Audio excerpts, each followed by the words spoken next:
L'exercici ens diu: considereu la funció x al quadrat entre x més a, on a és un paràmetre, i calculeu a, el valor de a, sabent que la recta i igual a x més 2 és una asímptota obliqua d'aquesta funció.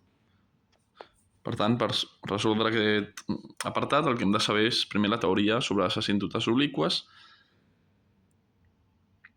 que és que, com bé diu l'apartat, sempre es defineix amb l'equació d'una recta,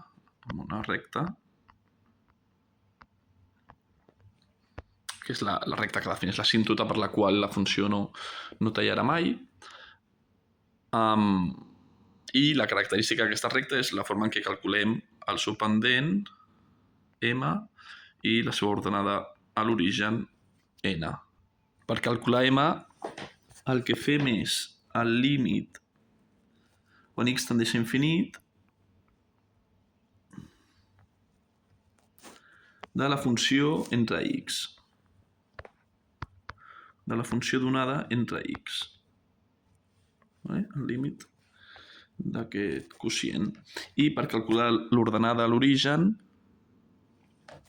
fem també el límit quan x tendeix a infinit, en aquest cas de la funció, menys m per x. La m la calculem prèviament i multiplicat per x. Aquestes són les fórmules que hem de saber quan treballem amb asímptotes obliqües. Molts cops ens fan calcular aquesta recta de l'asímptota obliqua, en aquest cas és el sentit invers. Ens donen la recta i ens demanen, en aquest cas, un paràmetre de la funció donada. Sabent aquestes fórmules i sabent que la recta en qüestió és x més 2, doncs podem conèixer els valors del pendent i de l'ordenada a l'origen. La m serà 1, sí? Perquè si això ha de ser igual a això, la m és 1 i la n és 2, sí?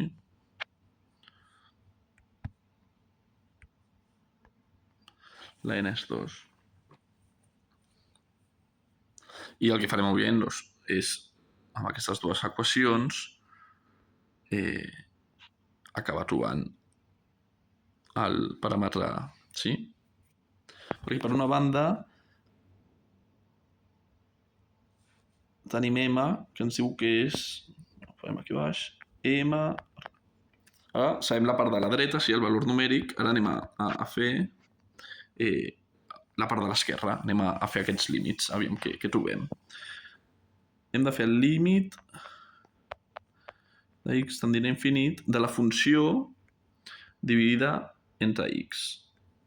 La funció és f és x al quadrat entre x més a. Si dividim la f entre x, el que hem de fer és afegir una x al denominador, sí? I per tant, el que succeeix és que tatxem una x del numerador amb la del denominador i trobem que aquest quocient queda x entre x més a. Per tant, hem de fer el límit de x entre x més a quan la x tendeix a infinit.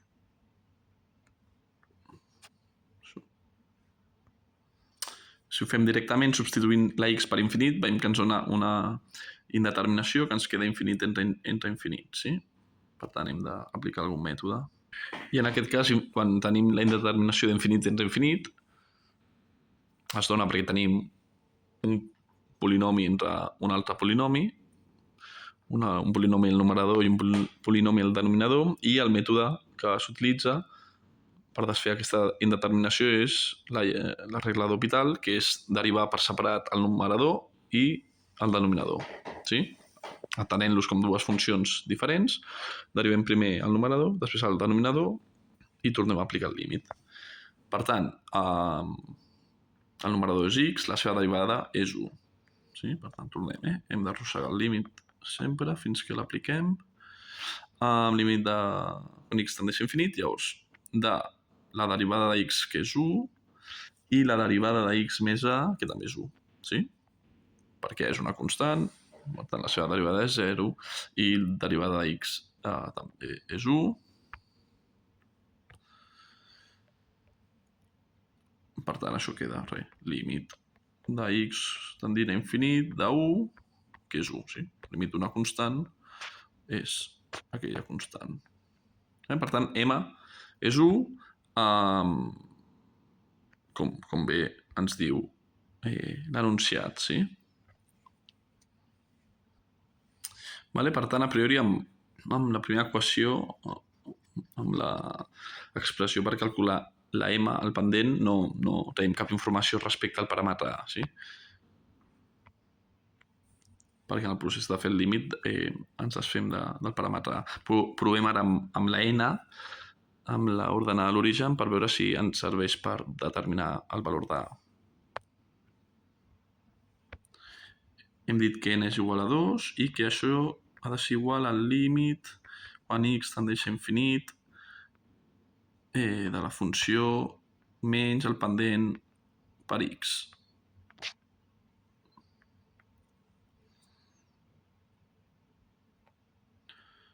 La funció és x al quadrat entre x més a, sí? X al quadrat entre x més a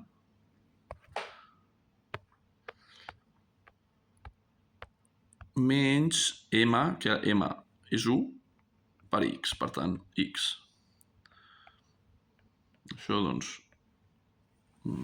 suma o resta de fraccions hem de fer que el denominador sigui igual. Per fer... Bueno, farem abans...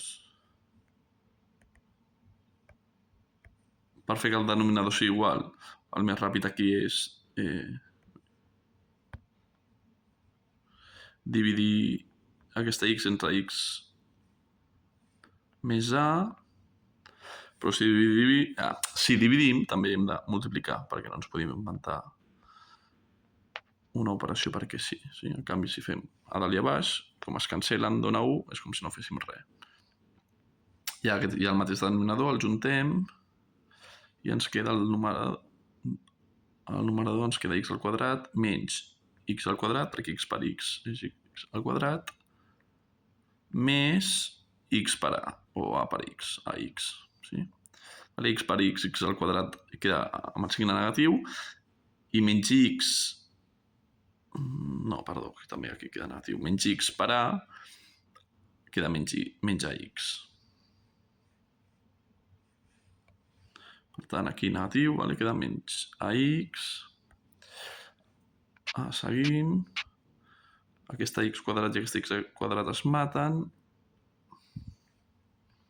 I ens queda menys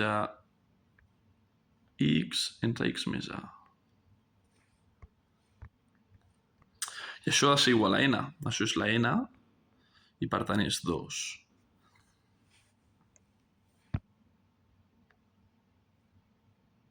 Error. Això no és n, Això és només l'expressió de f menys m per x. Vale? I això és sobre el que hem de fer el límit. Sí? Vale? Aquí aquesta resta és simplement la part de dins del límit, sí?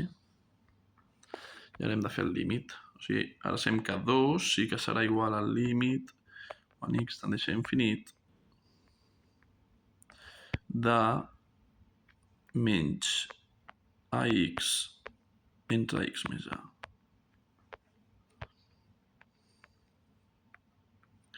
I aquí, de nou, si substituïm directament la x per infinit, quedarà infinit entre infinit indeterminació, apliquem l'hospital, que és derivar, arrosseguem el límit, derivar a dalt i a baix per separat, el numerador i el denominador, i la derivada del numerador, que és menys ax, serà menys a, sí? Una constant per x, si la derivem queda només la constant, en aquest cas és negativa, menys a, i a baix, igual que quan calculàvem el pendent, la derivada de x més a és 1, sí, perquè la derivada de és 0 i la de x és 1, per tant queda 1.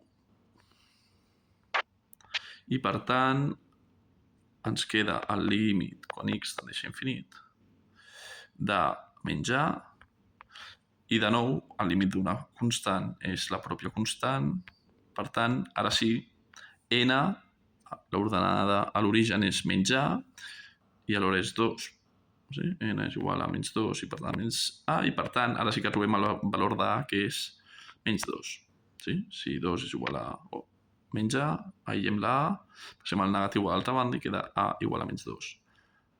Per tant, la pregunta inicial, que calculéssim el paràmetre de la funció donada, a és menys 2 i la funció ens quedaria com a x al quadrat entre x més a, per tant, x menys 2. Vale? Com hem vist, teníem dues equacions possibles a partir de les quals trobar el paràmetre. Amb la primera no ens ha servit de gaire i amb la segona sí que hem trobat el paràmetre. Era provar. Si haguéssim anat directament a l'ordenada de l'origen, ho haguéssim trobat més ràpid, però era forma d'assegurar-se de tota la informació que teníem respecte a la asíntota obliqua, utilitzar-la per trobar el que ens demanaven.